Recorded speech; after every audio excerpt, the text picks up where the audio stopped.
और एक बड़ी खबर आपको बताते हैं, नोएडा से जुड़ी है, सीमा हैदर से जुड़ी हुई है। दरअसल एटीएस ने पूछताछ की है सीमा हैदर से और अभी जो जानकारी मिल रही है उसके मुताबिक पूछताछ खत्म हो गई है। ये जानकारी मिल रही है 8 घंटे तक एटीएस ने सीमा हैदर से पूछताछ की है। सचिन और सचिन के पिता से भी पूछताछ की गई है।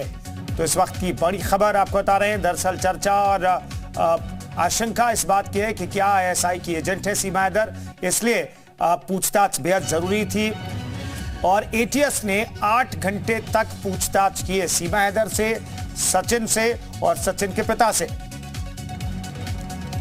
इस वक्त की बड़ी खबर आपको बता रहे हैं, नोएडा से आ रही है। सीमा हैदर से एटीएस ने पूछताछ की है और 8 घंटे तक करीब ये पूछताछ चली है। सीमा हैदर के अलावा पति सचिन और सचिन के पिता से भी पूछताछ हुई है। इस वक्त की बड़ी खबर आपको बता रहे हैं। दरअसल जो तमाम सवाल हैं और जिनके जवाब अभी तक मिले नहीं हैं, उनका जवाब तलाशना चाहती है उत्तर प्रदेश की एटीएस और इसलिए ये पूछताछ बेहद जरूरी थी और ये पूछताछ हुई है 8 घंटे तक करीब। कि आगे भी इसी तरह की पूछताछ होगी, कुछ और ऐसे सवाल हैं जिनका जवाब मिलना भी बाकी है और इन 8 घंटों तक क्या सवाल जवाब हुए हैं ये जानना बेहद जरूरी है। को भी तस्वीरें इस वक्त हम आपको दिखा रहे हैं किस तरह से सीमा को लेकर दफ्तर से जा रही है। इस वक्त एटीएस की जो टीम है 8 घंटे तक लगातार पूछताछ हुई है और इस पूछताछ में तमाम जानकारियां हासिल करने की कोशिश की जा रही है। आखिरकार सहयोगी कौन है, कैसे वह वहां तक लौट कर आई।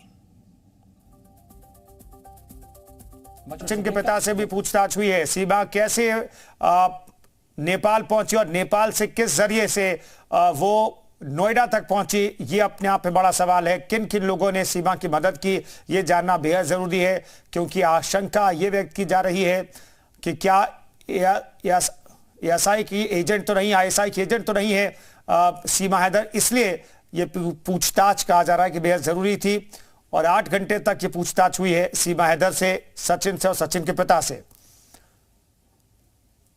बताया गया कि सीमा हैदर जब भारत आई तो उसके पास 4 से ज्यादा फोन थे, एक टूटा हुआ फोन भी उसके पास मौजूद था।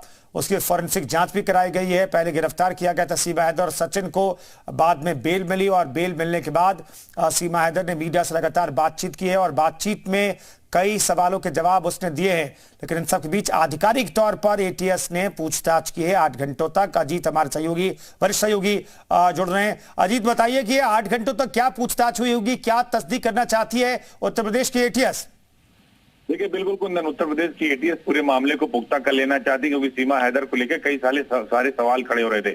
8 घंटे की पूछताछ में एटीएस ने 100 से अधिक सवाल सीमा हैदर से पूछे, उनके पति सचिन से भी सवाल पूछे गए क्योंकि जो बात निकलकर सामने आई थी कुंदन की, उनकी सीमा हैदर के जो चाचा है पाकिस्तानी सेना में कमांडर है, सीमा हैदर का जो भाई हो पाकिस्तानी सेना का जवान है। तो ऐसे कई सारे सवाल का जवाब यूपी एटीएस चाहती थी, लेकिन सीमा हैदर ने कुछ सवालों के, ज्यादातर सवालों के जवाब दिए, कुछ सवालों के जवाब सीमा हैदर के पास नहीं थे। यूपी एटीएस अभी जब उसको जरूरत पड़ेगी फिर सीमा हैदर से पूछताछ कर सकती है। हालांकि वो पाकिस्तान से कैसे नेपाल आई, कहां कहां रही, किसके साथ रही, कैसे किस बस से आई, क्योंकि जो वीजा उसका था वो सिर्फ पाकिस्तान से नेपाल का था, भारत का नहीं था, क्योंकि पाकिस्तान से भारत का वीजा नहीं मिला था। तो नेपाल से वो अवैध तरीके से यानी इनलीगल तरीके से हिंदुस्तान आई। तो उस पूरे बिंदुओं की जांच की गई। जिस तरह से 13-13 घंटे की चैट की बात की जा रही है, वीडियो कॉल्स की बात की जा रही है, मोबाइल सिम और फोन की बात की जा रही है, सब कुछ एटीएस ने उसको खंगाला है, उसको अपने रडार पर लिया है, पेन ड्राइव में लिया। कई सारे जो आईडीज थी, 3 आईडीज थी, उसके पिता की, उसके पति की और उसकी, और एक आधार कार्ड, उन सब के बारे में एटीएस ने सवाल पूछे हैं। तो अभी ये देखिए पूछताछ आगे भी चल सकती क्योंकि यूपी एटीएस को जो आईबी से इनपुट मिले थे उसके आधार पर सीमा हैदर उनके और उसके पति सचिन और उनके पिता को ले जाया गया था और 8 घंटे की इस पूछताछ में लगभग 12 सदस्यीय एटीएस की टीम ने पूछताछ की है और जो सवाल है, जो जवाब मिले हैं, उसको अभी फिर एक तरह से कहा जाए क्रॉस एग्जामिनेशन भी होगा और फिर कभी आमने सामने बिठाकर भी तीनों लोगों को पूछताछ की जा सकती है।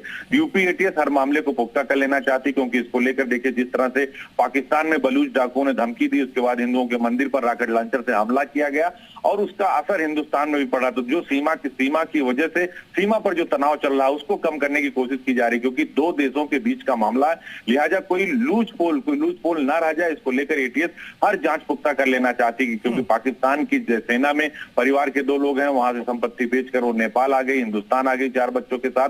तो जो उसकी अजब प्रेम की गजब जो कहानी है, उस पूरी कहानी का पर्दाफाश एटीएस कर लेना चाहती, कहीं कोई चूक ना हो, क्योंकि बाद में अगर कोई जो सवाल खड़े होंगे तो एजेंसियों को जवाब जरूर देना पड़ेगा। तो 8 घंटे की पूछताछ में 100 से अधिक सवाल सीमा हैदर से पूछे गए, ज्यादातर सवालों के जवाब दिए हैं, कुछ सवालों के जवाब अभी भी एटीएस को तलाश है और आगे भी इस पे पूछताछ हो सकती है। कुंदन, अजीत, क्या सीमा हैदर को वहां से जाने दिया गया है?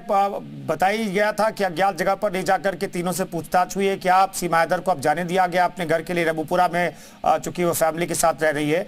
और दूसरा सवाल कि क्या गिरफ्तारी की जो आशंका बात की जा रही थी, गिरफ्तार भी की जा सकती है सीमा हैदर, इसकी कोई गुंजाइश दिखाई देती है सवाल जवाब के बाद, जो जवाब मिले उसके आधार पर? देखिए, अभी एटीएस प्रारंभिक जांच कर रही है और फिर जो उसको जरूरत पड़ेगी तो सीमा हैदर से पूछताछ करेगी। अभी डिटेन भी नहीं किया था, तो जब एटीएस प्रॉपर तरीके से हिरासत में लेगी और 24 घंटे के अंदर उन्हें अपनी कार्रवाई में लिखा पढ़ी में लाना पड़ेगा। जो आईपीसी कहती है कि 24 घंटे अंदर तक अगर आप किसी से पूछताछ करते हैं तो 24 घंटे के अंदर आपको जीडी पर आमद करना पड़ेगा कि आपने फला व्यक्ति को उठाया और उससे पूछताछ कर रहे हैं। उसके बाद जुडिशरी कार्रवाई शुरू होती है। फिलहाल अभी सीमा हैदर को पूछताछ के बाद उसको ये कहा गया कि सुपुर्दगी में छोड़ा गया, यानी सचिन और जो उसके पति हैं और उसके जो पिता हैं, तो उनकी सुपुर्दगी में छोड़ा गया और इस शर्त के साथ ही कहा गया कि जब भी एटीएस चाहेगी उन्हें एटीएस मुख्यालय आकर सवालों के जवाब देने पड़ेंगे, या फिर एटीएस चाहेगी जैसे पिछले 3 दिन से जाकर पूछताछ कर रही थी तो पूछताछ करेगी। और ये भी कहा गया कि पुलिस के जो मीडिया के सामने ज्यादा बयान ना दें। और पिछले 2 दिन से भी सीमा हैदर देखिए मीडिया के सामने नहीं आ रही थी। कुंदन, तो अभी बहुत कुछ इस पूरे मामले में बाकी है, क्योंकि देखिए 2 देशों का मसला आ रहा है, दोनों बॉर्डर के उस पार और बॉर्डर के इस पार, यानी हिंदुस्तान और पाकिस्तान, दोनों तरफ उसके एक्शन और रिएक्शन दिख रहे हैं। तो अभी भी ये पूछताछ का सिलसिला आगे भी चलेगा। कुंदन, शुक्रिया। आप अजीत हमारे सहयोगी इस खबर पर जानकारी दे रहे थे कि पूछताछ हुई 8 घंटे तक और तमाम आशंकाओं को दूर करने की कोशिश की है। सवाल के ज्यादातर जवाब सीमा ने दिए हैं, कुछ सवालों के जवाब नहीं मिले हैं, तो उन जवाबों की तलाश अभी भी जारी रहेगी और आगे भी सीमा हैदर से पूछताछ हो सकती है अगर एटीएस को लगता है कि फिर से पूछताछ की जरूरत है तो।